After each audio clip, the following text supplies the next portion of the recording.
Season 2 of SailGP gets underway in dramatic style. What a rounding, such a near miss. The F-50s are on the edge of control, with crashes and breakneck speeds. Reputations are on the line for 8 national teams, all fighting to make the final. What a comeback to SailGP. Stand by, 3, 2, 1. Here we go.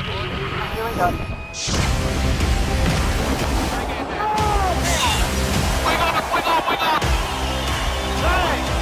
Keep going.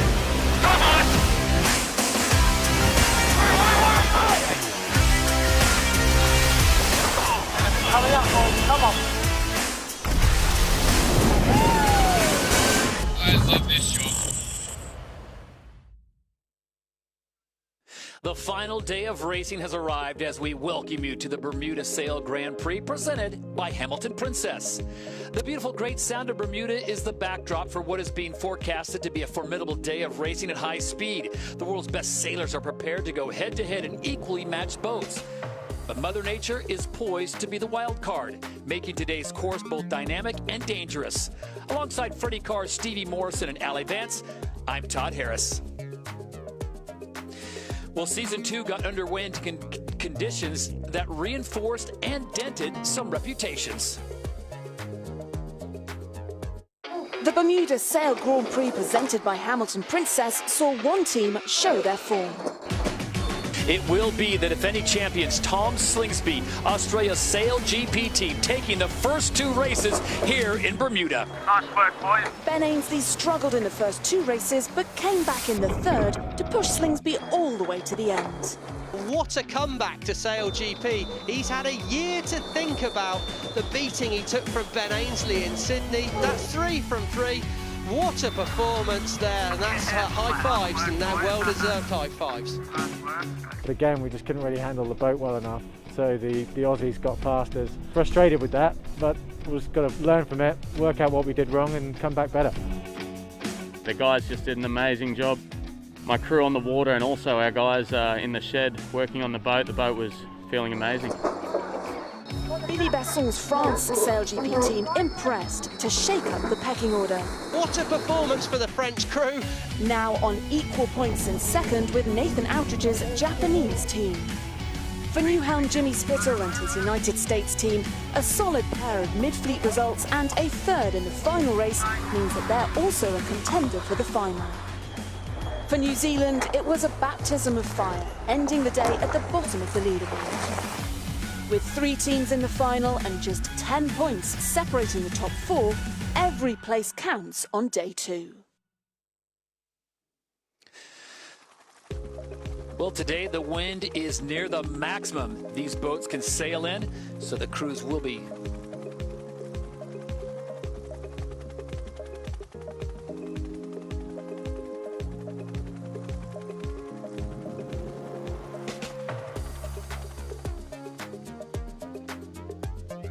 Well, Todd, I'm standing on the sea wall, about half a mile out really from the race course, and as you mentioned, we are forecast some pretty strong winds today, around 35 kilometres an hour average, gusts of 44 coming from southeast. Lovely flat waters though for foiling. It doesn't feel quite like we're there with the winds. They could be picking up throughout the racing, but what it does mean is that the boats are going to be wearing, or be using rather, their smaller wings, the 18 square metre wings and the high speed foils. The problem is that so many of today's teams have never, and I mean never, sailed with these brand new wings. It is unknown territory for them. Japan driver Nathan Outridge, he's one of those that's never sailed with the baby wing, they call it. I asked him what to expect today. His answer, one word: carnage. Australia, arguably the most experienced team of any of them out there today, they trained with the baby wing, and that lasted just 15 minutes before they lost control and capsized. So with the forecast winds, if they come in, we could see some hairy moments.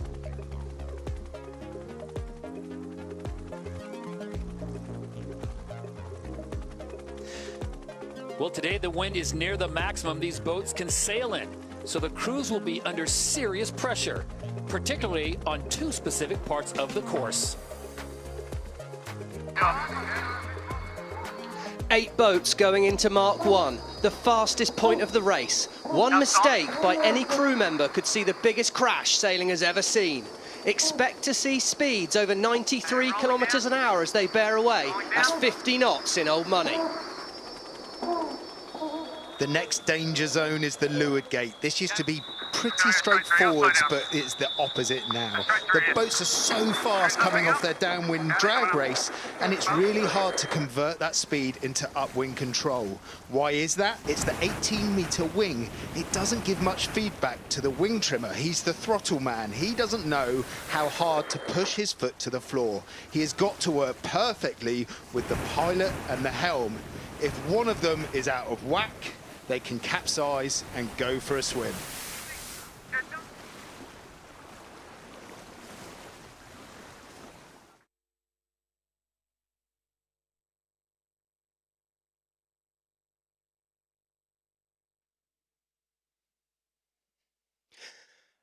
A baptism of fire was how Peter Burling described it.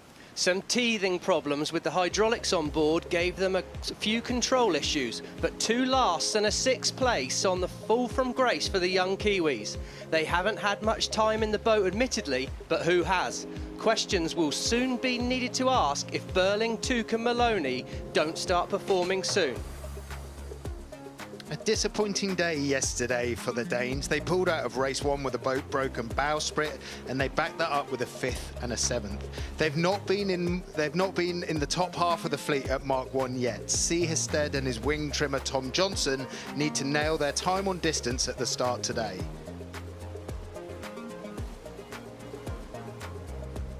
Well, commentators' curse seemed to slow the British on day 1. It was mistakes in their usually slick manoeuvres, both upwind and downwind, that made Ainsley angry. We do know an angry Ben is not good news for the rest of the fleet, so the fight is on to make the final. Don't be surprised to see a late comeback from this team. This Spanish crew are fast. The back 3 of Robertson, Trittle and Boatin are working really nicely. Yesterday they bossed the mid-fleet dogfight, very rarely moving backwards through the fleet. They almost capsized in race 2. They're going to have to avoid these mistakes if they're going to jump from 5th into the all-important top 3. Jimmy Spittle was a New South Wales boxing champion. He will need to come out swinging if he is to fight his way into the final. For me, the formula is simple. Get off the start in the top 3 and then let Campbell James, the most experienced wing trimmer in the fleet with these new 18-metre wings, fly the boat on the edge.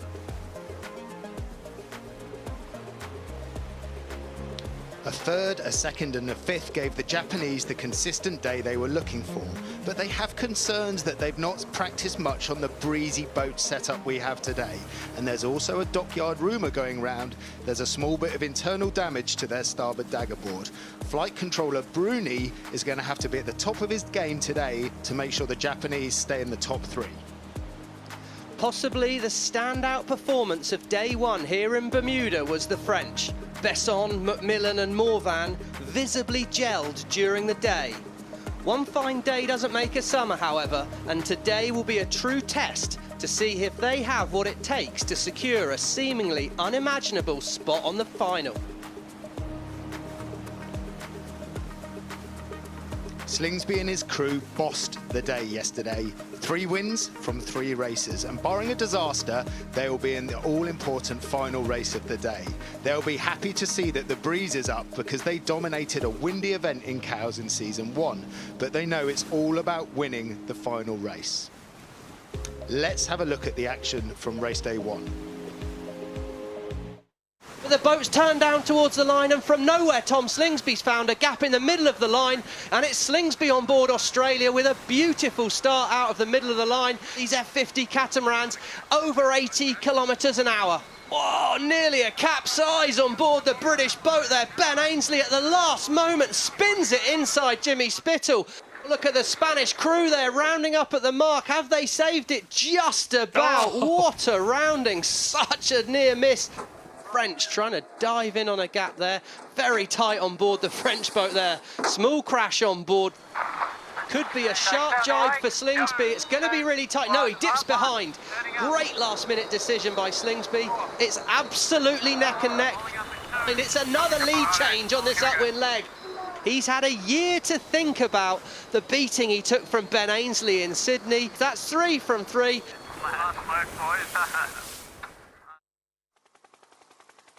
So you're now all caught up as we get set for races 4, 5, and 6 today. Before we go racing in race number 4, Stevie Morrison had a chance to catch up with Spain's SailGP team helmsman and world match race champion, Phil Robertson. Hey, Phil. Great to come out on the water with you there. It sounds like you've got a few issues on board. In my experience, Control-Alt-Delete is the way to get these things up and running. Hope you're feeling good before the race. Yeah, mate, all we do is flick the power off and back on, mate. Old school computer trick. Yeah, it's not ideal. We had our fair share of issues on day 1 before the race, and during the last race as well, the boat shut down. So a little disappointing. Hopefully we can fix it right now and come in 100%, because when it's all working, we seem to be going pretty well. It's great news, and the breeze looks pretty good out there at the moment, nice and windy. Have we had any exciting moments in the pre-race warm-up?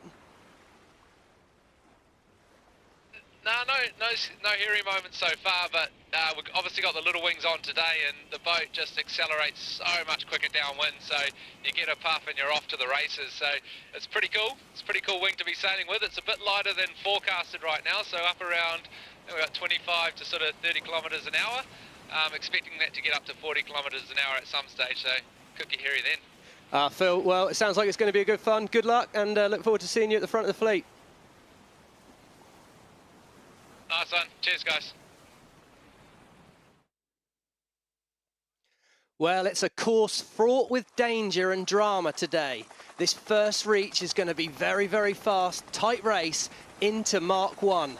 Big bear away here in the big breeze. The teams on our screen show us that the crews have a tactical choice at each gate, where they can turn left or right.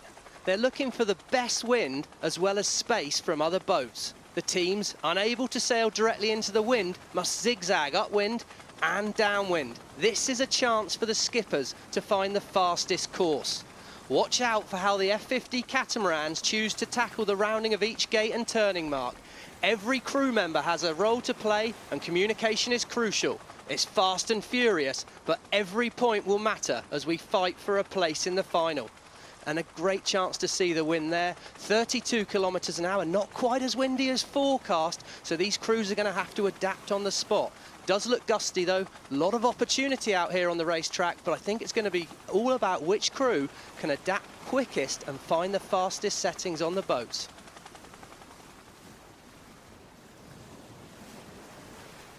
There we are with the Australian crew in the warm-up before the start here. Not a lot of time to start by the look of it. 48 seconds here on the clock, and the crews will be really already in that build-up to the start, trying to find the run-up to things. There's the Australian boat, slowly turning the boat towards the line, and as we come in overhead.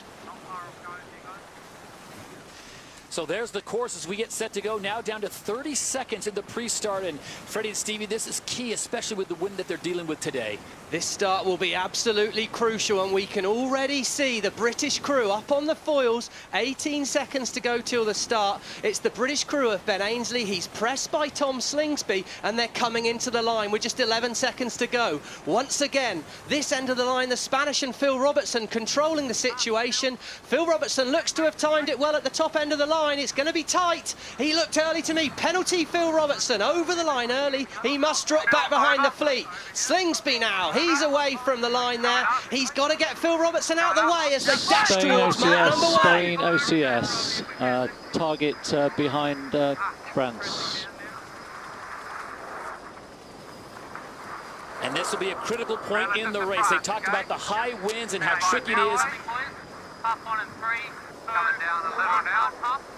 This turning mark's going to be absolutely crucial. So Ben Ainsley, well, he needs a big first race, and there's nothing better than being in the lead at mark number 1. 93, that's 94 kilometres an hour as they round Mark 1. Incredible speeds there, over 50 knots. He turns away, he's down there, setting the boat up, settling as he approaches the gate. This is crucial now. Can they stick the manoeuvres? The manoeuvring wasn't good enough yesterday, and Sir Ben Ainsley needs to smooth things down. Back in the pack, it's Outridge and Burling tight with each other.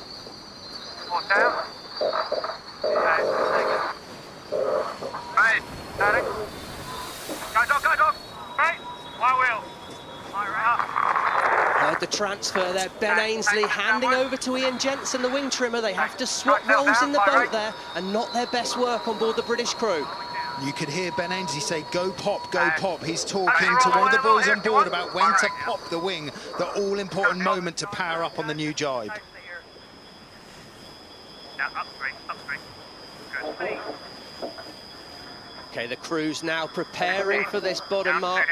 They're talking about the ley line. That's the discussion between Spittle and Campbell James, deciding the setup here. But at the moment, Slingsby and Ainsley lead the fleet. It's going to be tight as we approach gate number 2, and they're trying to find the best wind looking back up the course. I think a left turn will be easiest for most of the boats, but can Ainsley get round the front of the Australians? No. One more manoeuvre for all the boats, and this decision at the leeward mark will be crucial.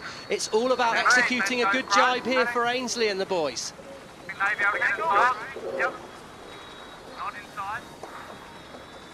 So they make their way now to the next gate, and this will be critical as they make their way upwind. Now, guys, remember the speeds will dip just a little bit as another big dip for Great Britain. Australia follows around on that side of the course. So it's Great Britain, Australia, Japan, New Zealand, and the USA currently in 5th, with France, Denmark, and Spain bringing up the rear.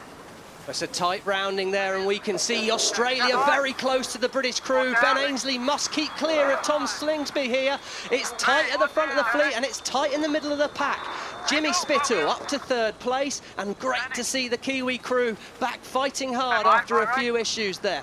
It's going to be tight as we work upwind, and it's all about finding the boat speed, getting your boat flying smoothly as Ainsley and his crew settle down, chance to calm down and have a look at the breeze. Lead change there. The Australians seem to have found a good mode, and they're sailing the boat quickly here, Freddie.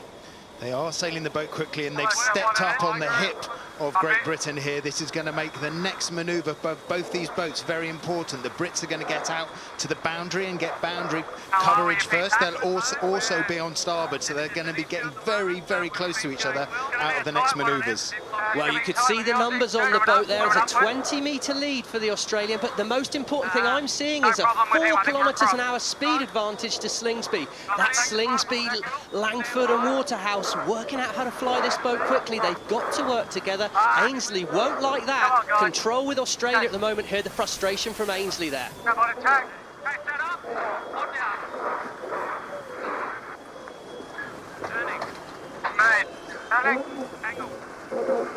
So the Australians are the first ones to tack just ahead of Great Britain and Sir Ben Ainsley as they have taken the lead. If you weren't with us for yesterday's action, Australia won all 3 races. Now remember, there's 2 races, 2 fleet races, and then only the top 3 boats will move into the sorry to interrupt. race. We've got a big issue in the middle of the fleet here. Nathan Outridge very late to manoeuvre, and he's collided with the US crew. This is a big moment on board here. The Japanese boat on board the American boat. Hopefully no one's hurt, but that was a big misjudgment from Outridge. These 2 boats are really stuck now, Freddie. The leeward shroud of the USA boat is cutting the bow of the Japanese boat off here. This is a major, major collision. Here we go. On starboard tack, the American crew and Spittle.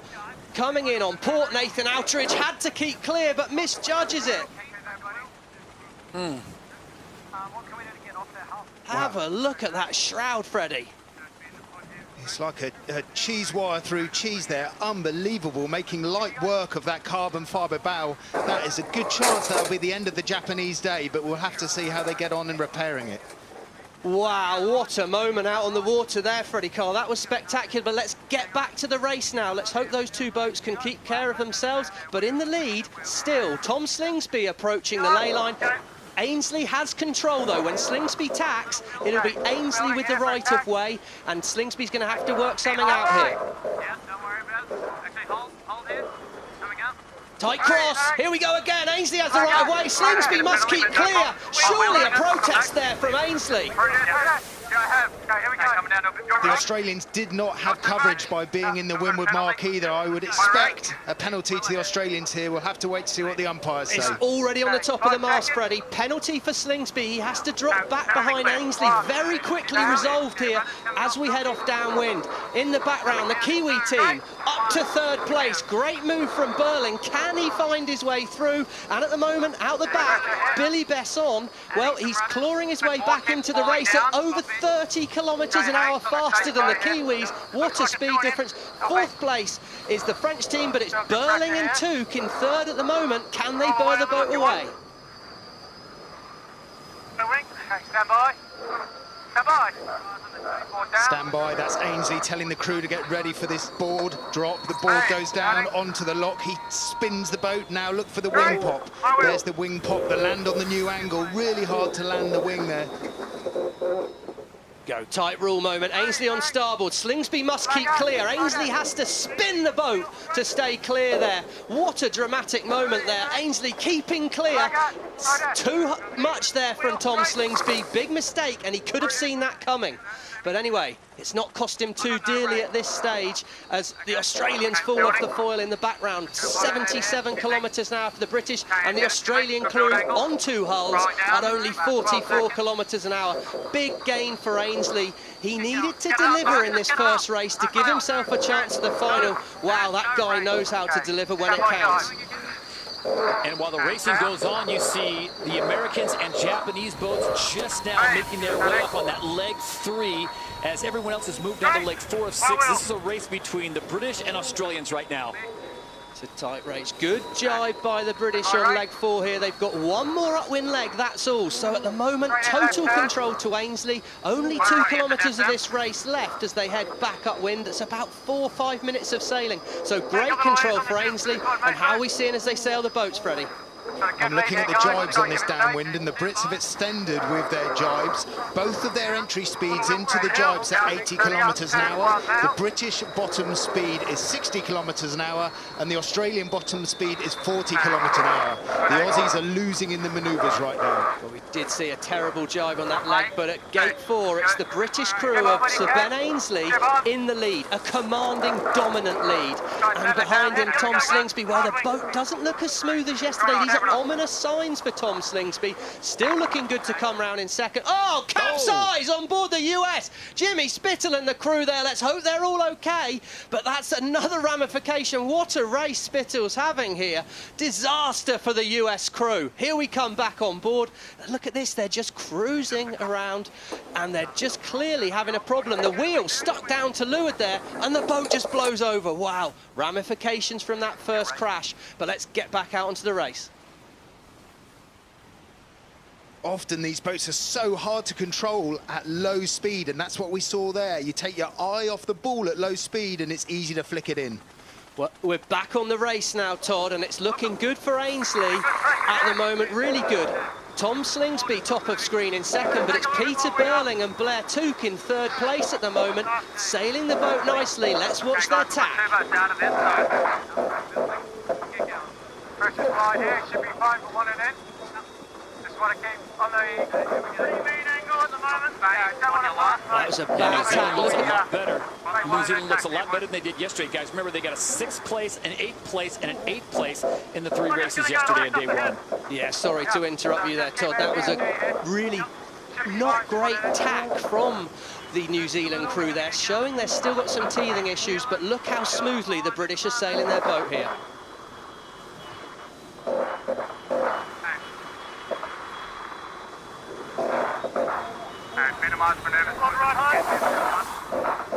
The head-to-heads there from the 2 boats, and we can see the British, look at the speed they've got going there. 60 kilometres an hour, that will have been on the downwind leg.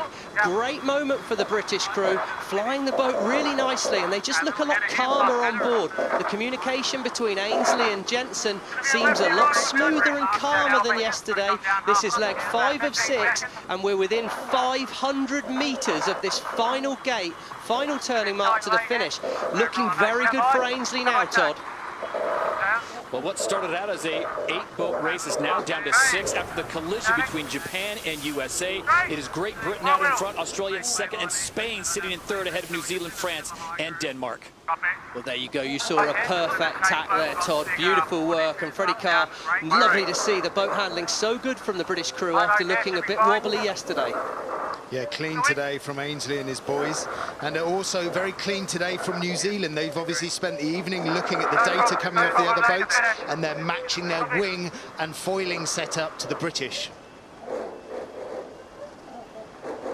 Coming into the last turning mark here, it's a right turn and then a blast to the finish for Ainsley. Here we go, just 30 seconds to go. Gate number 5 and a dominant performance from Sir Ben Ainsley, Ian Jensen and Luke Parkinson. They'll have had a serious talking to last night from their coach Robbie Wilson, I'm sure. They've clearly ironed out a lot of the problems because right now they're showing the fleet a clean pair of heels, and let's remember it's all about getting to the final for Ainsley. If he can make the final, he's still got every chance to win this event here in Bermuda. Race 4 here in Bermuda, and it's Sir Ben Ainsley with the win. Great result. So on day number 1, Great Britain gets a 7th, and a 2nd, and they win the first race of day number 2, still trying to claw themselves into the top 3 in points so they can be in the podium race, which will cap off the 2nd day of racing, the top 3 of boats. And guys, you got to wonder what happened to Australia. They were in the mix, they had the lead, and then they've dropped off precipitously, and now they will finish in 2nd, just ahead of Spain. Well, that's a good result for Slingsby. Good 2nd place. I'm pretty sure when we get to look at the results, we'll see that that probably guarantees Tom Spittle his place in the final here. But he'll be looking over his shoulder at who's going to join him in that final. 3rd place, Phil Robertson and the Spanish crew. That's a great comeback, passing the Kiwi crew on that upwind leg. They're in 3rd place, and that puts them up to 3rd overall at this stage. Peter Burling, Blair Toop, Andy Maloney, that's a much better performance there. They've come back in 4th place, best result in SailGP so far, and Billy Besson. Good job from Billy Besson, 5th place, and now 2nd overall for Billy Besson, doing a fantastic job there, the Danish here. Rockwool team, Sehested, can't be happy with that. 6th place of the 6 finishers in this race, and wow, that's, you know, a lot of work for these guys to do. Probably just one more race left for them here in Bermuda, and they're going to really need to take the most out of that. A lot of pressure on this next race for Sehested. And there's the situation out on the water in the Great Sound here in Bermuda. Midway through the race, Japan and the USA come together. The right hull of Japan landing on top of the USA, and then the Americans capsize just moments later.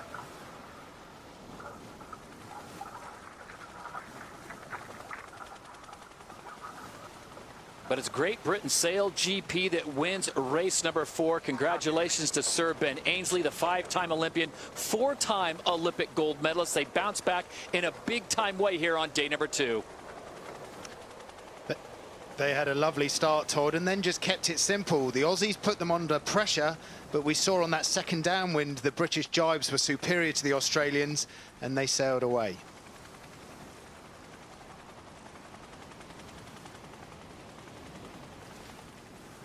So as we take a look at the final results for race number 4, it is once again Great Britain that gets the win in all 10 points. Australia, Spain, and New Zealand, the top 4. France, Denmark, Japan, and the USA did not finish. We'll have to find out how serious the damage is.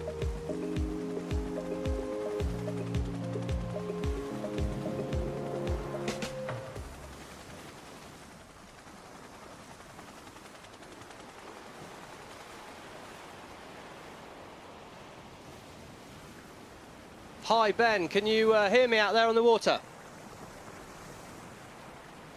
Hey, Stevie, got you. Well, that was some start. Tricky day yesterday. Must have felt good. The boat looked a lot smoother in that race. Some nice changes. Finding it easy on the water today? They were finding it easy. It's seriously hard out here, as you can probably see. But yeah, we had some issues yesterday, and we've been trying to work it out. That just in the warm-up for this race, we had the same issue. We're trying some setup changes, and it was better in that race.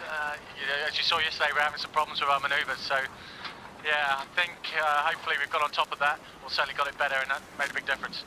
And I think it's all about getting to the final for you, so we're going to expect to see an aggressive Ben Ainsley in the start again to this next race? Do the same as the last one, huh? If you can get your nose ahead, it's a lot easier. So that's the plan anyway. Yeah, that's a great job. Well, it's a good race there. Good luck in the next race. Tied with the Spanish, I believe, so looking forward to a good show.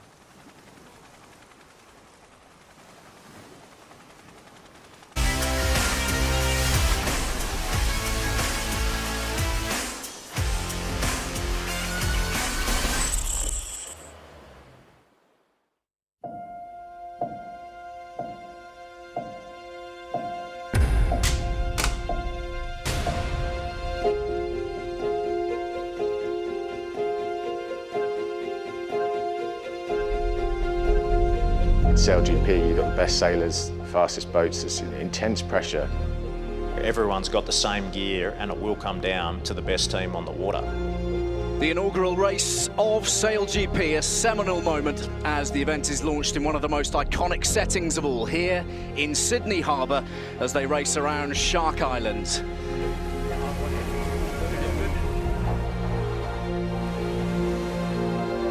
And fittingly, the colours of this inaugural SailGP in Sydney are green and gold. Welcome to SailGP San Francisco. The wind is building and so is the expectation. You're under pressure the whole time, and so any tiny weakness and you're going to be exposed. You get off the boat, let's go race. It's very close to contact. Tom Slingsby, you've just won here in San Francisco. Welcome to race 1 SailGP here in New York City. Japan to win here in New York City. Helming an F50 is probably one of the most difficult boats in the world to helm. There it is for Team Australia. Awesome job. Australia is the 2019 SailGP champion. And it's Great Britain who take victory of 2020. This season is without a doubt going to be the toughest one. I think we're going to see multiple winners because we have the best guys in the world. But that's why we compete. You want to test yourself against the best.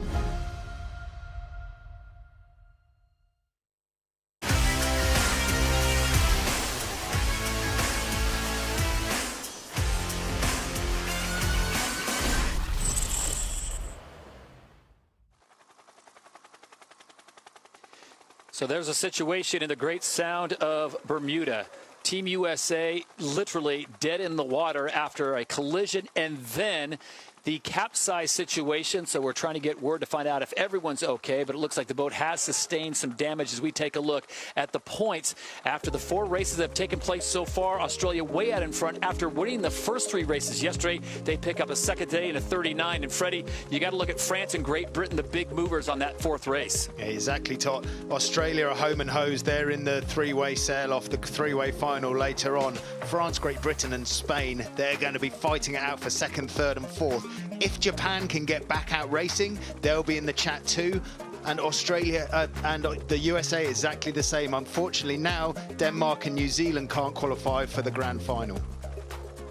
We'll have to find out how bad the damage is to Japan and the USA. I want to remind you, due to COVID-19 protocols, SailGP is not running its normal spectator and hospitality programs. However, the Bermudian government is allowing families to come to the water in their own boats. So that is the silver lining. And speaking of Bermuda, it has been a fantastic host nation. They have been great to the sailors and the crew. And for Jimmy Spithill, this is like a second home.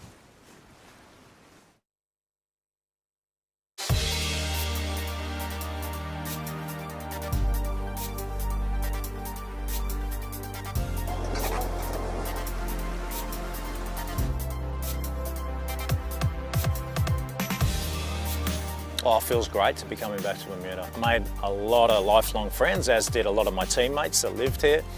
It's such a beautiful place. I mean, it's got to be one of the best places to land in. You know, as you're coming in, you just got this dark blue water and then instantly you just start seeing the reef, and it's one of the coolest racetracks out there. I mean, the Great Sound is perfect for foiling boats, and the reason for that is it's completely surrounded by reef and by the island itself. So any wind direction, you can set a race course, and it's predominantly always flat water. When we were based here, you could see the kids were really into the sailing, and I think a lot of it because of the foiling. It was really something new. The Inspire program, that's really been a good catalyst to help get that going, because there is just a lot of natural talent on the island. So each team on the SailGP circuit has been assigned a local sailing club, and that's really to help connect, answer questions, and somewhat mentor a lot of the junior sailors there, because we'd love to see them out on the circuit in the future years.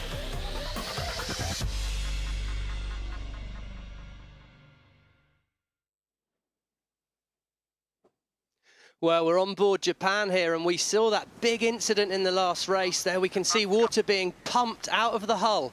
That's huge damage. The boat was getting cheese-wired, as Freddie Carr said. They're pumping water out to keep it afloat. Uncharacteristic error from outerage there, and, well, disaster for the Japanese team.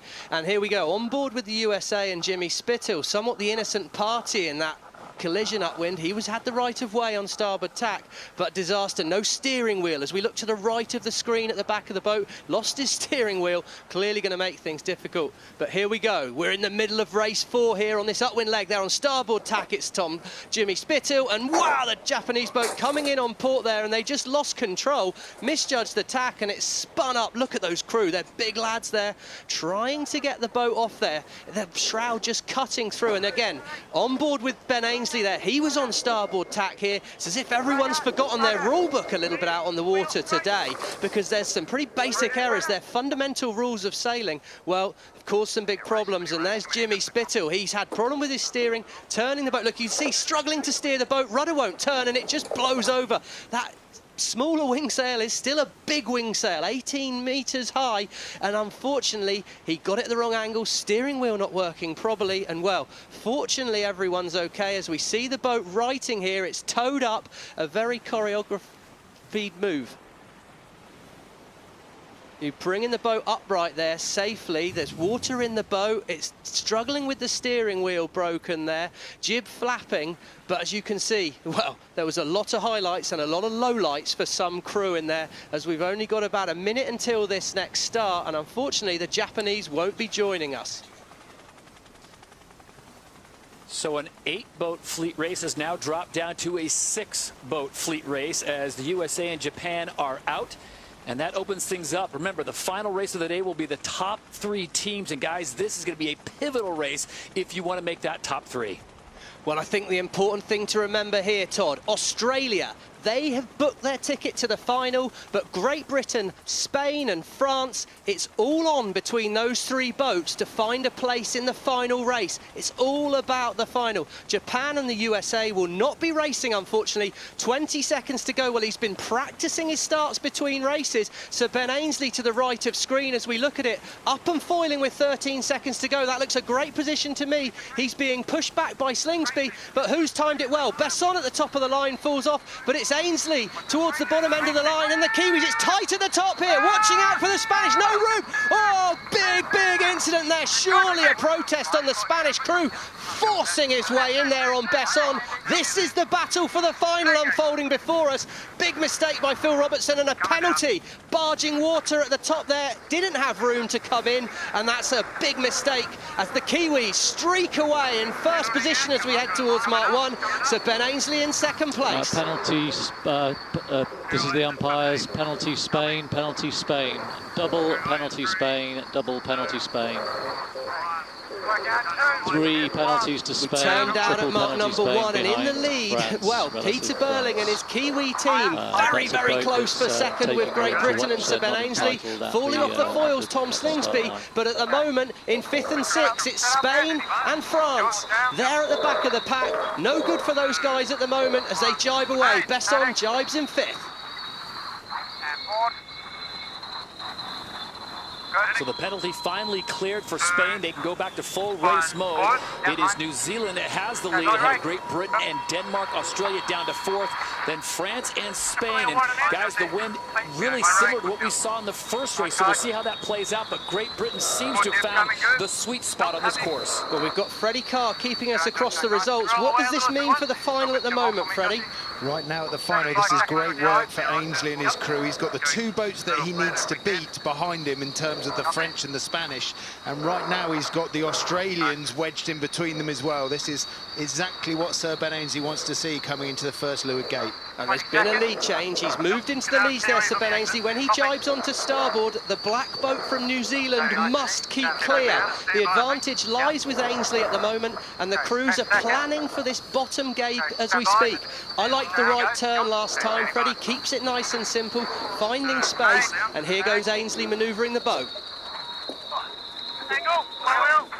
What will the Kiwis do with him here? It's late for the Kiwi boat. Oh, it's a late jibe there. That was pushing it. That's going to go to the umpires for me. That was a very, very marginal call by Peter Burling and his crew. And Ainsley, well, he's changed the lead back at the moment. The Kiwis holding advantage as we approach gate 2. And the Kiwis parked right in front of the British there. They're now paying the price by having a low slow mode into the leeward mark. If Ainsley keeps the boat on the foil, it could be good. Australians coming in with pace. Australia coming around the outside, and Besson coming around the outside in second place from nowhere. That move has killed the British crew, and here come the Spanish. Phil Robertson passes Sir Ben Ainsley as well. What a moment at the bottom of the course there. The Kiwis parked in front of the British crew, and it's all change on the leaderboard. Australia lead, Besson and France in second, Robertson and Spain in third, and back to 4th from first. It's Ainsley. It's all on for Sir Ben Ainsley to find his way into the final now as the 2 boats, Australia and France, approach the boundary here.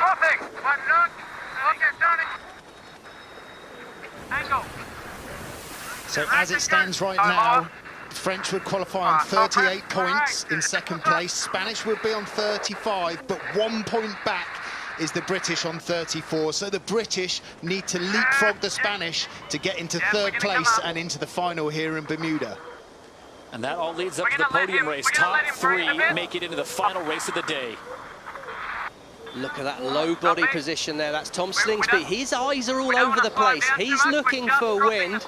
He's looking for wind. You've got Kyle Langford keeping low, holding that wing sail, trimming the big wing sail, and he's on port. Spain has the right of way. If this is close, expect Slingsby to try and stay out of the way.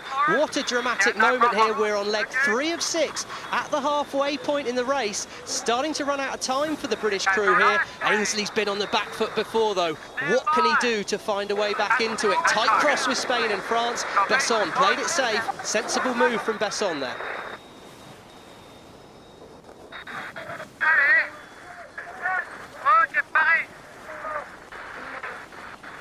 It's as simple as Ben Ainsley needs to overtake the Spanish here to get himself into 3rd place. Currently in 4th place, 1 point behind the Spanish. Disregard the Australians right now, although they're winning this race, and New Zealand are a little bit back off the pack.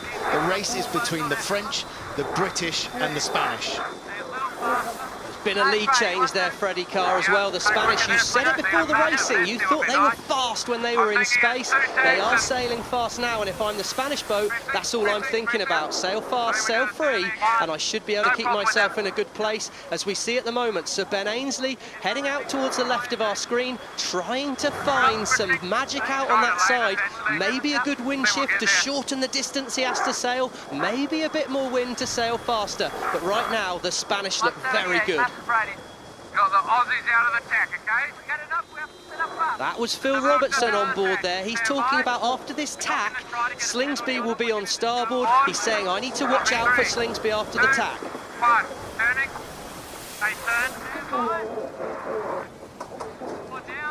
Whoa, Phil Robertson nearly falling overboard there, spinning the boat. Boy, he's managed to avoid the Australians, but that's not a good moment for Spain. Wow, leaps out of the water. What a moment in the race. Freddie Carr, that is an incredibly close tack.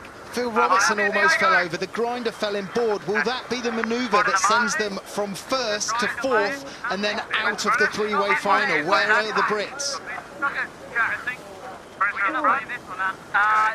It's the French tacking over ley line, coming into the left-hand side of the screen. It's Sir Ben Ainsley on starboard tack. He has the right of way. Phil Robertson must keep clear. Looks to me like Ainsley's back in the box seat as we approach the top gate on leg 3 of 6 here. Here we go, turning around in the lead. Australia and Tom Slingsby at gate number 3. Besson and the French crew in second place, but it's Sir Ben Ainsley in third place, and I think that puts him back in the final. What a race we have here as he shoots away downwind. Phil Robertson and the Spanish, they need to get back in it. It's on them now. They have to make things happen in 4th. And Peter Burling back in 5th place, coming up, still on the back of the pack, very much in this race, only one mistake behind. So with the current positions, I have the French in second place on 29 points, the Brits on third on 27, tied with Spain on 27. If they're tied on points, it goes on to who did better in the last race, and that would be the British. We're on board the Spanish here. This is a tack. Phil Robertson said, watch out for the Australians after the tack. He spins the boat. He knows he has to turn it fast. He flies up. The boat flies a little high, but he nearly flies overboard. The grinder loses his feet, and he spins behind, but there's no one flying the boat. And look at that, the G-force. They've gone from around 60 kilometres an hour to nothing. Look, dipping behind the right-of-way boat. He must do that to keep clear, but just there they lose control of the boat. And wow, what a moment in the race. We come back to the fleet, and Sir Ben Ainsley, well, he's up to second place. He's sailing that boat very fast today, Freddie Carr. He is indeed, and the Australians say crossing ahead of Ben. They're still confident of their first place. Ben Ainsley, by moving up into second place, doing 80 kilometres an hour downwind, has given himself a little bit of a buffer against the Spanish here, just putting 1 foot into the final three-way shootout today. How are you enjoying this, Todd? Unbelievable as we watch it play out, and Freddie Carr working the abacus to keep us in stretch of who is going to be into that third and final race. Top 3 boats into that podium race, with Australia leading Great Britain, France, and Spain. And guys, you have to look back to that maneuver by Spain. That really was the turning point. What a moment, and I can assure you in the studio here, I've never seen Freddie Carr look so confused trying to keep up to speed with these place changes that are happening around us. But on board the boat there, it's coming into this final downwind gate, gate number 4, just one upwind leg left. Tom Slingsby in first place, but the fast-charging Ainsley is sailing this boat very well. He's up to second place. Besson, it's not pretty, but he's doing a good job tactically of keeping the boat in the race. Whitewater, as he went past in the background there.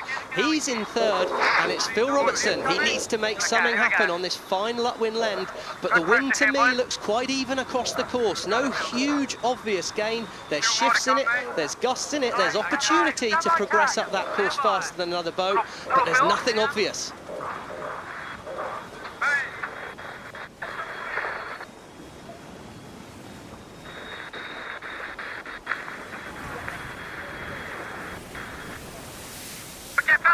So the battle now moves for who's going to qualify into second place. There's only 2 points separating France and Spain. So as we look here, top left, if Spain can leapfrog France into third place, that would tie them on points and put the Spanish into third place. This is changing unbelievably. The battle now is between France and Spain. That was the voice of Sir Ben Ainsley there, crossing the French at the moment. He's pretty happy with what's happening there. The French team, Besson, looks to have nice control of the Spanish team. He's directly ahead and they're on the same tack. Always a good thing to see when you're in a match race situation. And here's Besson, Macmillan on the wing sheet, Morvan focused on that bow, flying the boat smoothly. Their eyes probably need to be back behind them right now, making sure they can stay ahead of that Spanish team that are looming large in the background as Sir Ben Ainsley tacks, puts himself on the same tack as his main opposition, and that's always a good move in this situation, Freddie. Here we go, tack for the Australian crew. It looks like a comfortable situation. 1,000 metres to go, but this next tack for the French crew, boat handling has been their woeful demon in the last few seasons. Right now, it's under a lot of pressure. This next tack could well be whether they make the final or not. A good tack, they're going to look good for the final. A bad tack, and it all opens up for Phil Robertson and his Spanish crew again.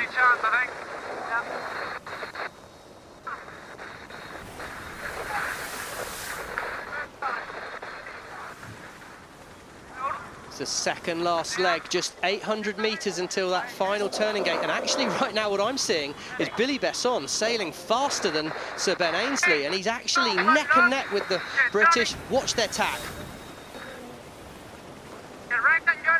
Good tack for me, that hull we're looking at now on the right-hand side. He stayed foiling, and if anything, Besson and the French team are chasing down the British.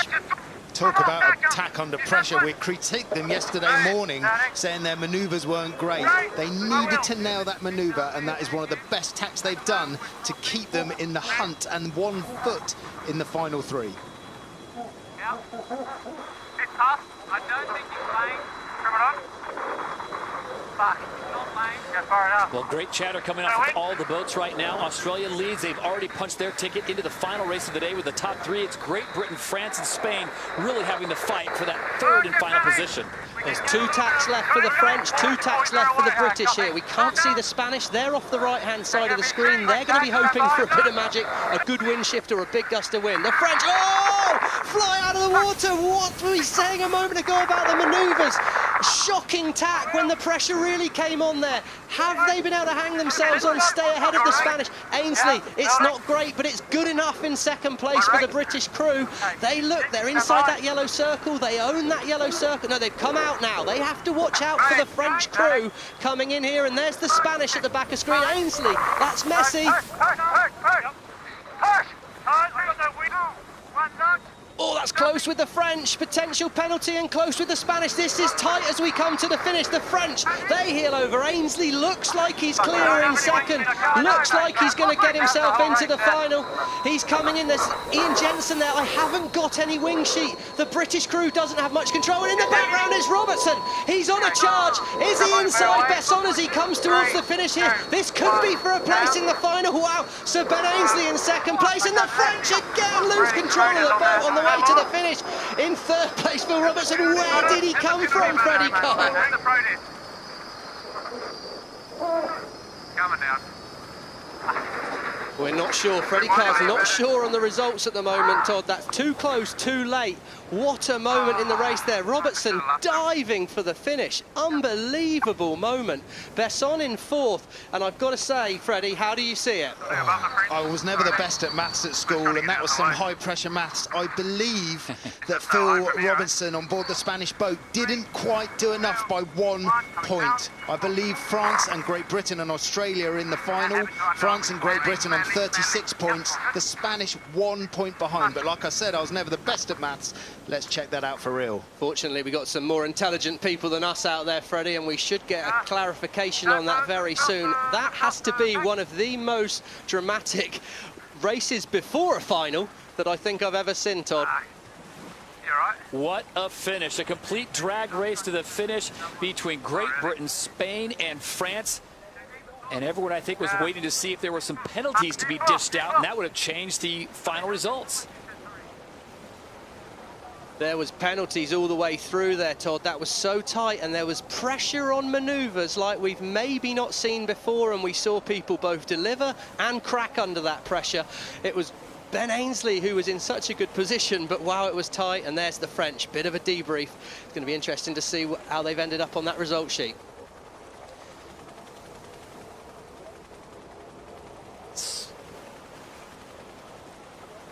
So Australia wins race number 5. They are into the final race of the day. We'll have to sort out who is in it with them. You're watching SailGP from Bermuda.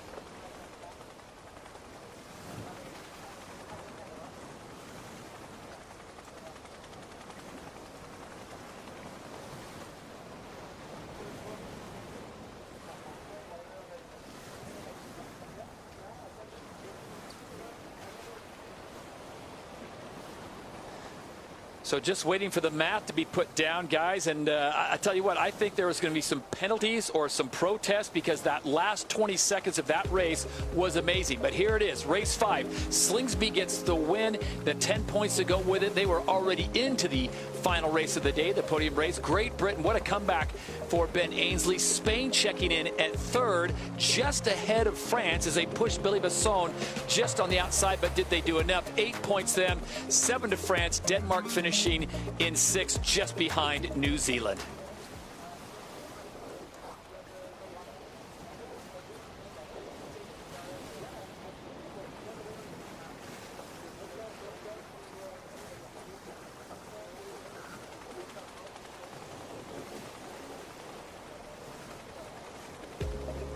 So here we go.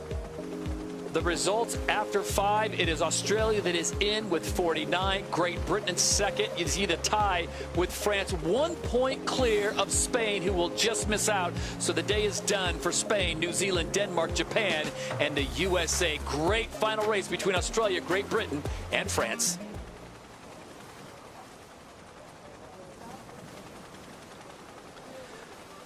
What a race. Race number 5 is now complete. That leaves just the podium race, the top 3. Before we get to that, we want to speak with some of the skippers that had some of that close battle out there on the Great Sound here in Bermuda, Stevie.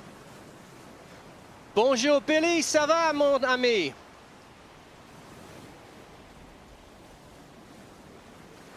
Congratulations, Billy. What a fantastic, what a fantastic race there, Billy. Under a lot of pressure, it must be an incredible feeling on board that French boat to find yourself in the final here in Bermuda.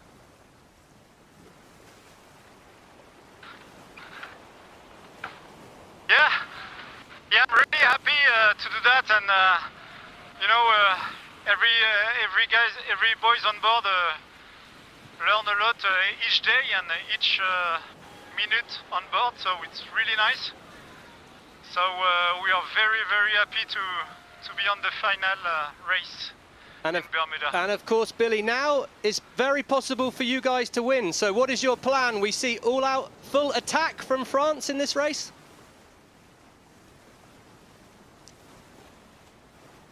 Yeah, I think so. Huh? You know, it's a final race, so I think each team on the final want to beat them, so we are here for that. Well, bon chance, Billy, and thank you for speaking with us. Good luck. Thank you. Thanks.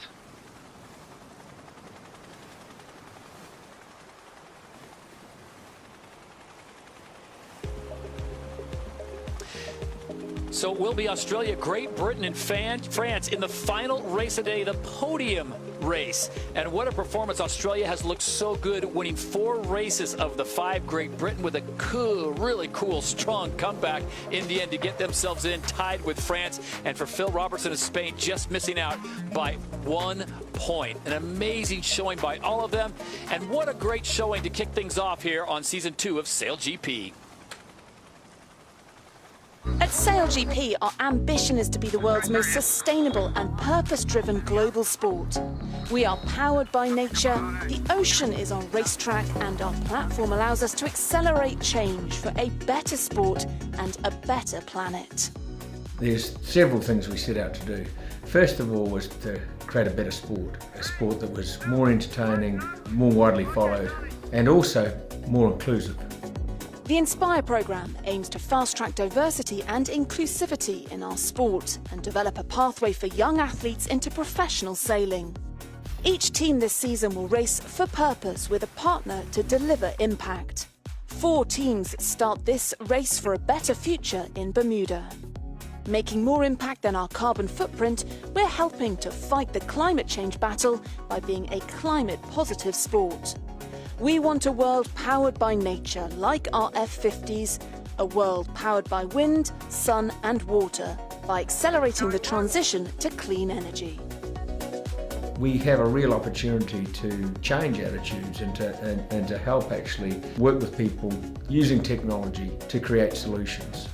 And secondly, we really felt that there was an opportunity to really help promote the acceleration to clean energy, to effectively make it a cleaner world and champion a cleaner world powered by nature.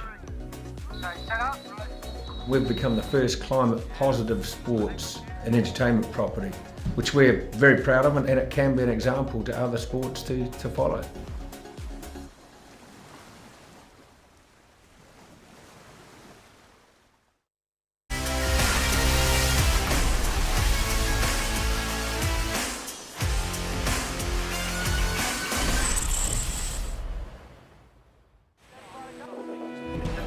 The F-50 is one of the most technologically advanced boats on the water, with ability to reach incredible speeds, but it can bite back. Without pushing the limits, we cannot be competitive. It can be extremely dangerous. The entire crew have to be perfectly in sync to avoid catastrophe. And when things do go wrong, the forces involved are huge. The feeling when you are on the edge of the limit is it's sometimes a little nerve-wracking, but also exhilarating, and most of the time you can feel before the boat does a big nosedive, or you feel it before it's happening. The most dangerous moment on board an F-50 is when the crew must cross the boat during a manoeuvre. With just a tether to connect them to the boat, it is when they are at their most exposed. To keep the athletes safe, extensive work has been carried out to equip every crew member with the highest possible level of safety equipment. Each person on board wears an advanced buoyancy aid to keep them afloat, a harness system to keep them attached to the F-50, a helmet with communication systems for head protection. They also carry personal air supply to protect them in the eventuality they get trapped underwater, along with 2 different knives, a straight blade for ropes and a hook blade for netting. The athletes also go through extensive safety training from SailGP's expert team to prepare them for every situation. We have a great team on a great team of safety, and on the water they're keeping us safe and are there all the time, so no doubt they will come and save us. It's a fine line between speed and disaster. We need to know exactly what to do, how to act, and where everything is sitting. Safety is number 1 thing, and everything else is secondary.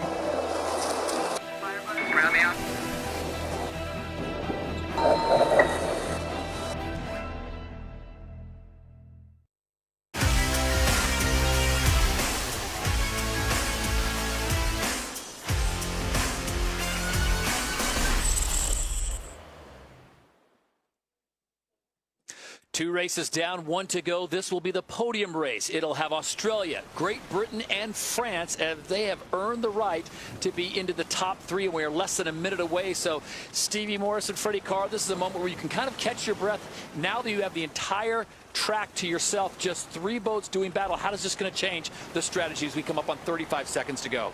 I think the key position here is the boat in second place. Do you attack and go for the win, or do you defend your second place against the third place boat? We've never seen this in sailing before. Well, here we go, 22 seconds to go, and up and foiling it's Tom Slingsby and his Australian crew. To the right of screen it's Sir Ben Ainsley. That's been the place to start all day, towards the right of the screen. Slingsby currently pushing the French team out. There's no way the French can come in. Big gap between the Australians here. 6 seconds to go. Who's timed it right? Slingsby turns the boat down at over 87 kilometres an hour. Clear start there, Slingsby. Wow, timing incredible by the Australians. And now it's a drag race. Fastest position here is to the Australians, but can Ainsley get in the way? Australia must keep clear, and it's now over 90 kilometres an hour. We drag towards mark number 1. Slingsby against Ainsley. This is a battle of strength, and on the inside, Ainsley has control.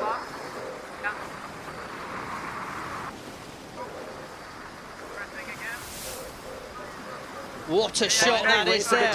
We see the Australian crew driving down over the top of Sir Ben Ainsley, just in the lead at mark number 1. It's Australia, but Ainsley clinging on at 88 kilometres an hour. He's in the dirty wing wash of the Australians. Looks like we've got a protest here. Australia must keep clear. Australia must keep clear. Sounds like a protest. That will go to the umpires, and now it's going to be all about the boundary jibe. The French split away looking for space, and Ainsley sets up to jibe.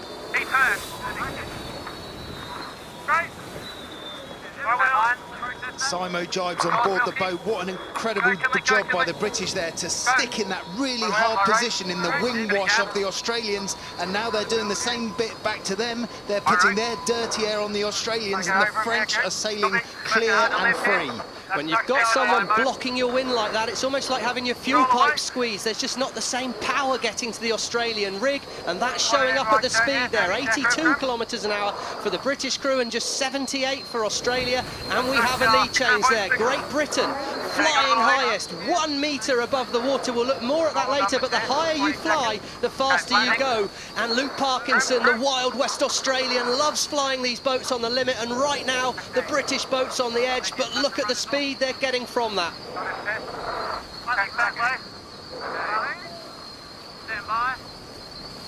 Anything around the speed, please. Stand by. 4 times. He sets up. Jibing there on board the French boat, and it's the British jibing at the same time. This will be a ley line for the gate here. Tom Slingsby jibes on the inside. Can he cut the corner on Ainsley? They look like they're good for the mark. Yes, gate number 2, total control to Sir Ben Ainsley. He'll love that the Australian crew is following him around this mark. Right turn, wide in, tight out. That's what we want to see round here. And now Slingsby's going to need to make something happen. And just before they got to that leeward mark, the wind speed went up to 40 kilometres an hour, so 21 knots in old money. This is now getting pretty lively in terms of wind speed out there.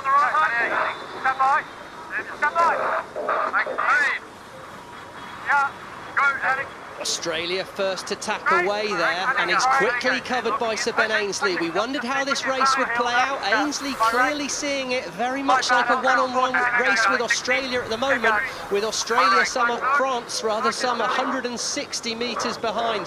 Expect to see this battle play out here. Slingsby needs to make the race move back to the middle of the course and then start throwing a lot of tacks in. Is that how you'd approach it, Fred? Yeah, exactly that. Shut the race course down. I'm looking at the data coming off the boats as I did yesterday when these two are going toe-to-toe, and their setups are absolutely identical. It's a test of how the sailors sail this boat and how they manage it tactically around the race course. This is fast becoming one of the big rivalries in sailing. Slingsby mentioned how he hated losing in Sydney. He was so good yesterday here in Bermuda, but right now Sir Ben Ainsley is in the lead, and they set up to tack here. It's going to come down to the crew's handling skills.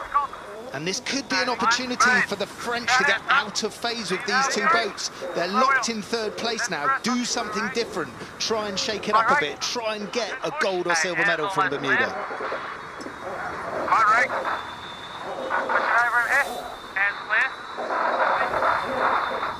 And it's worth noting the points do not transfer from the previous 5 races. So this is the race for the win here at the Bermuda Sail Grand Prix presented by Hamilton Princess. Someone will be hoisting the trophy. And there we go, Sir Ben Ainsley. He drove down over the top of the Australian, and he's forced that mistake the Australians are making now. What a moment. That was Sir Ben Ainsley, so aggressive in that move there, Freddie. Really aggressive by Ainsley. At the precise moment he put the wing wash onto him, Ian Jensen shut the twist of the wing down and put maximum dirty air onto the Australians. Freddie, you just love the data you get from this Oracle cloud, don't you? Unbelievable. On board the boat, Freddie Carr basically here, and we see now Ainsley's chosen this moment in the race to split.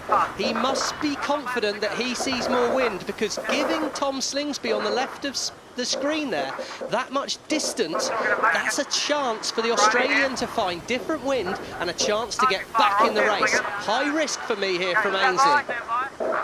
So they've both got one tack to do to go into the windward gate, I believe. We're in a bit of that wind split here. Let's have a look at the wind speeds coming off the bow, and they're pretty similar. They have got 32 knots, 32 kilometres an hour for the Australians, and the same for the Brits. The pressure is even over the course. Right here. Yep, we can work it up. Are we looking on there for a cross? Yeah. Yeah, we're clear across. I think we're away. Yeah, high mode. Gate number 3 here. Sounds like that. That was Ian Jensen there talking to Sir Ben Ainsley. I think we'll lay. That means I think we'll make this turning at gate number 3. If they do, that will have been a manoeuvre saved, and they're looking good on the Australians. The Brits are a little bit slow in a high mode here. This could set them up for a massive manoeuvre if they choose to bear away. They're only doing 43 kilometres an hour versus 65. Big bear away here for Parkinson. As the speed will rocket, they need to nail this bear away. Big mistake from Ainsley there for me. Should have tacked on top of the Australians. That lead is halved by trying to sail the boat slowly into the mark there, and I see this as a huge opportunity for Tom Slingsby. He split the course and he had so much more speed. I'm stunned Ainsley let that happen. The wind speed on board the British boat at the moment is 40 kilometres an hour, and it's 10 kilometres an hour less on board the Australians. Have the Brits picked up a lovely gust? Yes, they have. They've converted that into 84 kilometres an hour, and that is why the lead has jumped out over 100 metres. Set up to drive here. One in down. Have you up, guys? Right, want to keep it ripping. Yeah, it's going to be flat boat here. Great. I will. Here we go, on starboard tack, it's Sir Ben Ainslie and the British crew. Tom Slingsby on port tack. Slingsby must avoid a collision if it's close, but it doesn't look close. I called it a mistake, Freddie Carr called it spotting more wind, and it looks like Ainslie has found more wind. I guess that's what you win for Olympic gold medals, Fred. Exactly, much like the danger zone at the Windward Mark Bearaway, we got the bottom gate here. We know that the crews have been struggling on these small 18-metre wings in over 40 kilometres an hour of breeze. Big roundups coming here where the wing trimmers have to be all over the throttle on the boat. 500 metres on this final downwind leg. There's over halfway through this race now, and it's all about picking a nice ley line there. Looked like a good shift for the British crew.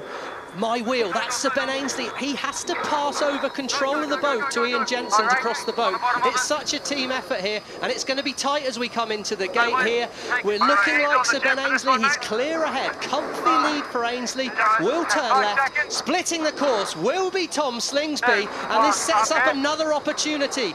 Any opportunity to split the course is good news for Slingsby, bad news for Ainslie. But Ainslie at the moment has been spotting good wind, and there does look like nice wind on the right-hand side as the Australians, whoa, pushing to the limit at the mark there, still 6 seconds behind, and this is going to go to the wire. This is their final upwind leg, just 1,900 metres to the top gate, just 1,900 metres for Tom Slingsby to redeem himself after disappointment in Sydney and get back into this race. At these moments, we have to look at the wind speeds coming off the boat again as they're split on the course, 33 kilometres an hour of wind on both boats.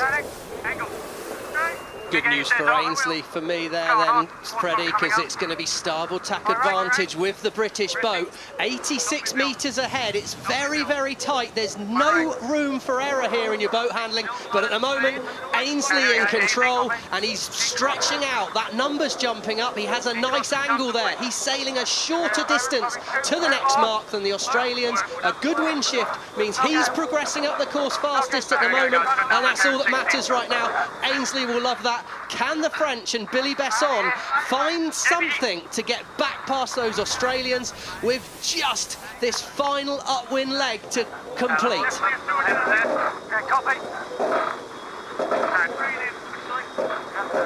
So over 200 metres is the lead for Great Britain. Remember, Sir Ben Ainslie came into this event. He finished 7th twice in the first 2 races, and he has rebounded nicely here on the final day at the right time. Todd, you're only as good as your last race, and there's never more true than that than in SailGP, where this final is winner takes all. Ainslie didn't look great yesterday, but my word, he was heard to be coming out of the lift in the hotel this morning, absolutely firing, and he's turning out on the water. Those ladder lines on the course show us how quickly the boats are progressing up the course, and at the moment, 150 metres ahead of the second place Australian, and with the French crew not even in the picture, just 600 metres and maybe 2 more tacks separates Sir Ben Ainslie from victory here in Bermuda.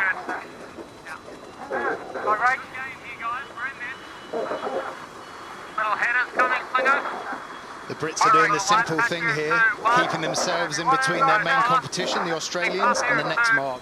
I think back to the last time they were in this position, and Ian Jensen did the race-winning, potentially race-winning manoeuvre by shutting down the twist, deepening up the wing and putting maximum dirty air on the Australians. Well, he needs to do something now, Freddie Carr, because the Australians are closing things down. They're running out of time. We're in the last couple of minutes of this race, but it's going to once again come down to the crew work of these 2 teams. Anticipate a simultaneous tack at this boundary. This is a Simo tack for the regatta win. This is the maximum pressure tack of the weekend. Here we go.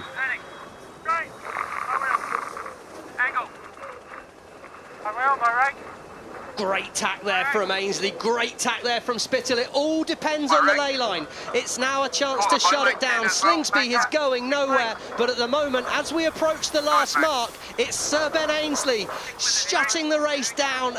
Brilliant tactical racing there from Sir Ben Ainslie, and now it's the sprint to the finish. Here we are in Bermuda. We're back. The of racing has never been tighter, and from nowhere, Sir Ben Ainsley, 4 times Olympic gold medalist, Ian Jensen, Olympic gold medalist, Luke Parkinson, round-the-world yachtsman. There's Matt Gottrell, Olympic gold medalist. No, sorry, it's Neil Hunter on the bow there with Richard Mason pumping hard on that grinding pedestal, and they are going to be the winners here in Bermuda of SailGP Bermuda. What a comeback from Ainsley, and how much is that going to hurt Slingsby? Nice, buddy. Great comeback. Yeah. Well done, matey. There we go. Well sailed, mate. Well done, big man. Ready for Belway? Did what? Coming through in third. Sorry there, Todd. So as Great Britain celebrates, Australia grabs second, the runner-up position, and Billy Besson. Guys, you've got to think it's a win for France just making it into this podium race, but you know they wanted much more. The story of the day, Sir Ben Ainsley did not have a great first day, as you pointed out, Stevie, but he came back and at the right time turned it on. His crew answered the call. Yeah, 6th overnight, Todd. 6th overnight and very dejected. Had 2 great fleet races in 4 and 5. And that's why you've got to love SailGP. It gives everybody an opportunity to win the event. Tough luck by the Australians. Really dominated the weekend until that final race. And you know, the boat of the regatta for me is the French. I heaped the pressure on them on the morning of race day 1. They've just finished 3rd. Unbelievable performance. Can't agree with you more, Freddie. The French, what a performance under pressure. But what a performance under pressure, Sir Ben Ainsley. Incredible work there.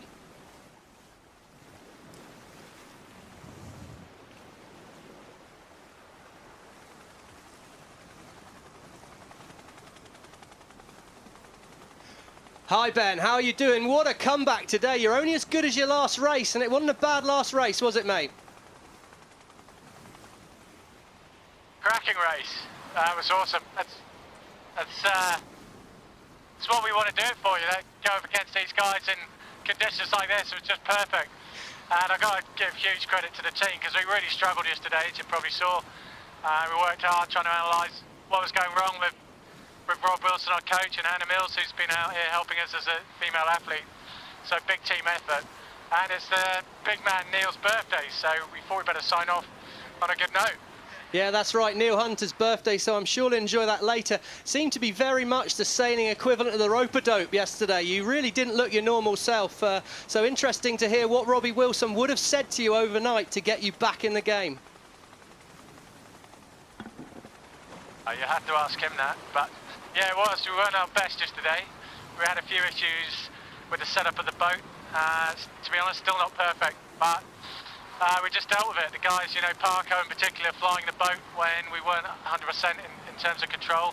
Ford did an awesome job, and just the rest of the guys getting us around the course. So, bloody, it's a good one. Well, Ben, thank you ever so much. You put on a great show. We really enjoyed watching you guys all being back racing, and yeah, thanks. Enjoy the champagne.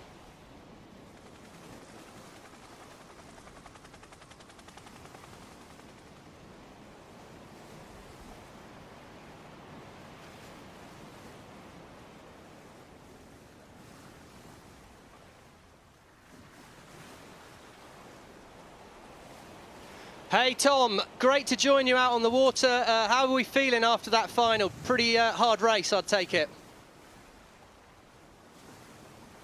Yeah, it was a great race. We feel a little hard done by. We sailed so well all week, but those are the rules. You got to win that last race. We knew it when we signed up, and we were close, but not quite there. Well, it was a great performance, and I think you've got to take a lot away from it. You were sailing the boat really, really nicely, but I was surprised to see you so separated from the British team at the start. Was that a pre-race plan? You wanted to start at that end of the start line? Yeah, look, it was really our game plan was to just hit the line at full speed, and I think we hit the line within a quarter of a second doing nearly 50 knots, so that was our plan. We didn't want to get involved in a little match race, like two boats can in a match race and then the other boat sail free, and that could easily happen with us and Ben getting locked into a one-on-one. So we said, let's just concentrate on ourselves, hit the line as quick as we can, and try to lead at Mark 1 was the plan. Well, Tom, nothing I can say is going to make you feel better, but from over here, you've been sailing fantastically. As you say, you're only as good as the last race, unfortunately, but a lot to look forward to as we move towards Italy. And that rivalry, well, let's make sure you're the one at the top of the step when we get to Italy. Yeah, no, we'll come back stronger. It's a good learning experience and just super proud of our team, the sailors and the shore team, and thank you everyone at the tech team for having our boat in good shape. Thanks, Tom. Very graceful in defeat there.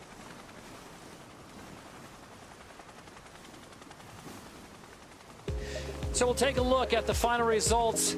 Once again, Great Britain gets the win on the final race, the podium race, as they outdo Australia and France to get those valuable points, and they will be the ones hoisting the trophy here in Bermuda. Once again at the Sail Grand Prix, presented by Hamilton Princess. Great day of racing. The conditions held just perfectly. And once again, Sir Ben Ainslie, the winningest sailor in Olympic history, carries his crew to the winner's circle.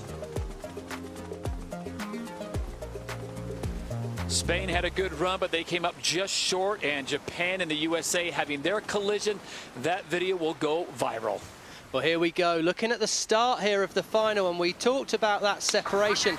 Tom Slingsby was right. He hit this line at serious speed. The timing was perfect, shutting out the French, and had the fast angle as he heads towards the next mark. Look at that, 88 kilometers an hour as the gun goes a metre behind the line. At that speed, incredible timing, Tom Slingsby and the Australian crew there. And it was then a drag race to the mark #1. Brilliant work by Slingsby. Being on the right of the screen gives him a slightly faster angle. We can see it's just 1 or 2 kilometers an hour, but it's that most of the way towards Mark 1, and he's slowly working his way down across the British crew and Sir Ben Ainslie. And I think what I found most impressive here was how Ainslie, mainly I'd imagine Jensen on the wing control there. You can see the top of that wing sail working very hard on the British boat. That's Ian Jensen somehow managing to keep the boat close to the Australians, which meant that after the first jibe, Sir Ben Ainslie was able to take control of the race. So Slingsby, incredible start, but right there, fantastic job.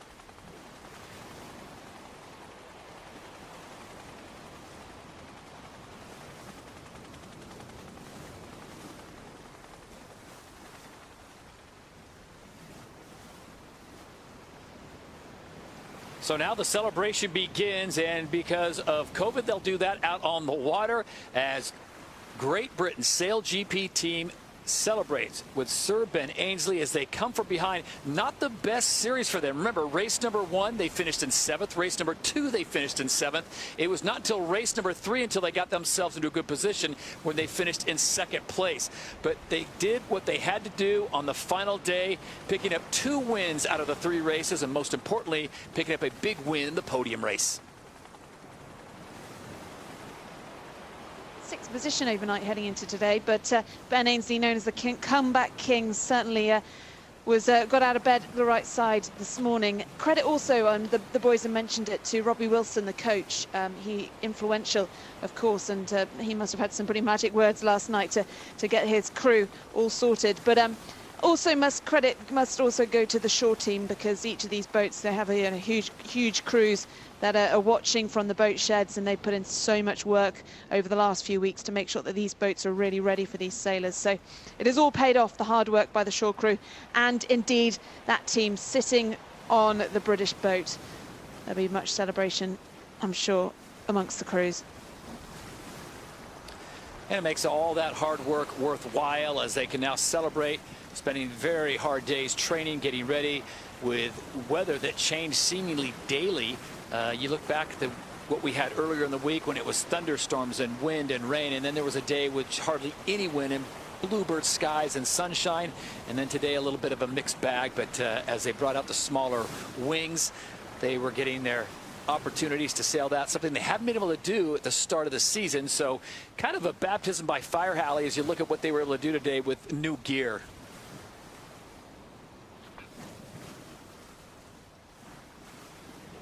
Hey Ben, it's Fred's here, mate. Can you hear me? Hey Freddie, how you going, mate? Yeah, really well, mate. We really enjoyed that. What a spectacle out there in Bermuda. I'm going to wind you back to race 5. How was your maths going against the French and the Spanish to figure out whether you were going to make the final? Yeah, we knew what we had to do, and we had a good start. We're in good shape, but we really made a mess of the bottom gate with the Kiwis. Got caught up with them, came off the foil, and you know, lost those key positions to the Spanish and the French. So we had to put together a pretty perfect race from then on in.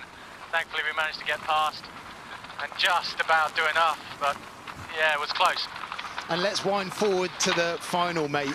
When you got to Mark 1 and you lived in that really tight lane out to the boundary against the Australians and then nailed that jibe, do you see that as the key moment of the final? I think it probably was, yeah. I mean, we tried to give him a little luff just out of Mark 1, and we were quite close to a penalty. And then you're right, it was all on that jibe on the boundary, and yeah, the guys nailed it, and that was really the difference.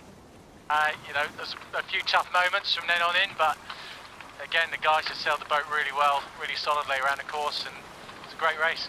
I couldn't agree more, mate. And winding forwards to the first upwind, when you had you were camped out on top of the Australians, Ian Jensen, we saw from our Oracle Cloud data, shut down the twist on your wing and gave them maximum dirty air, which is when they fell off the foil. So he's earned that little sip on the champagne, I'd say, for Gooby. Yes, he's a match racer at heart. He wouldn't admit it. Congratulations, mate. Enjoy the night. Make sure Neil has a good birthday. And we look forward to watching you race in Italy.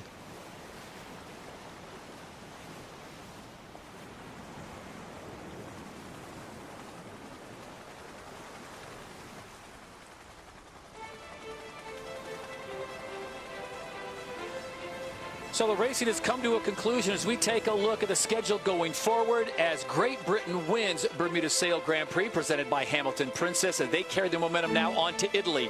That race taking place the 5th and 6th of June. And then it's Great Britain Sail Grand Prix from Plymouth on July 17th and 18th before the turn to Denmark and Rockwell, Denmark SailGP August 20th and 21st. That coming after the Olympic Games in Tokyo. Second part of the schedule is staying in Europe with France and Spain back-to-back going September and October respectively. And then it's down to the land of the Kiwis, New Zealand Sail Grand Prix. That'll come on 2022, 29th and 30th of January in the new year before it is all wrapped up at the grand final. United States Sail Grand Prix, 26th and 27th March of 2022 in beautiful San Francisco, California. So the celebration continues on for Great Britain SailGP. Sir Ben Ainsley and crew, birthday boy on there as they enjoy the time in the beautiful Great Sound here in Bermuda with the breeze picking up. But they will enjoy the ride back to the dockyards as they are the champions and the kings of Bermuda.